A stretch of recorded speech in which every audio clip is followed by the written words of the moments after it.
Yes, I'm very fortunate to have with me Maurizio Castelletti. He's the head of unit of the Single European Rail Area at DG Move at the European Commission. We have this forum, Florence Forum on railways, on the role of digitalization in rail freight corridors, but rail freight more generally.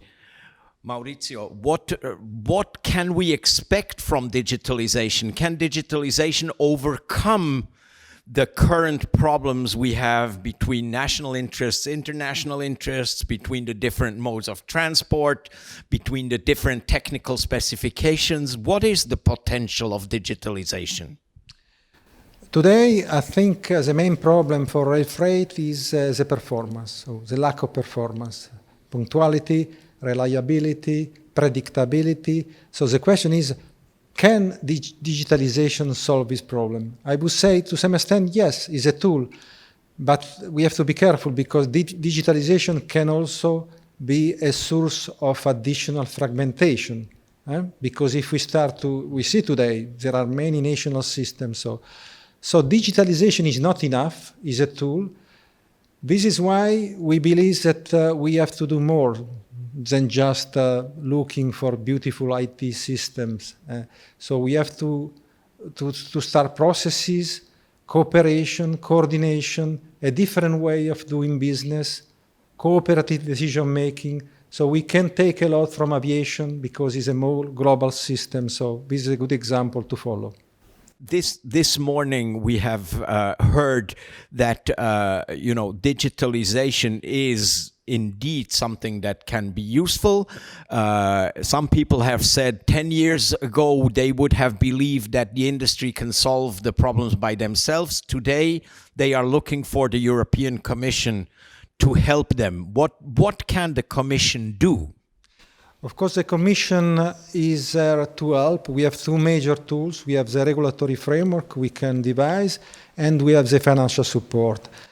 But of course, the first step should be taken by the industry. So we can help the industry, but without a commitment of the industry, we can do nothing. So we cannot by law take decision or give the final impulse. It should be the business to decide. And of course, we are ready to help the business.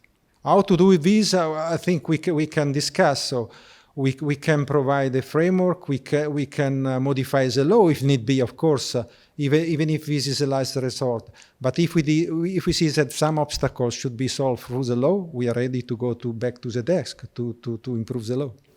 Before, you already mentioned aviation, and you have been the head of aviation before and learned. What could we learn from aviation that we could transpose to railways and rail freight in particular?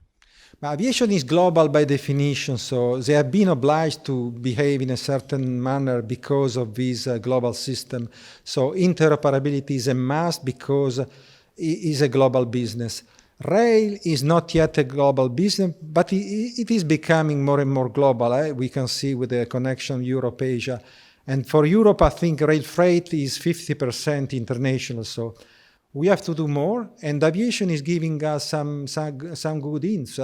For example, we have in aviation an entity, Eurocontrol, which is playing the role of supervisor, of, let's say, looking at the network perspective, trying to improve performance in the right manner. So maybe we can take this example and see how we can transpose this example into rail.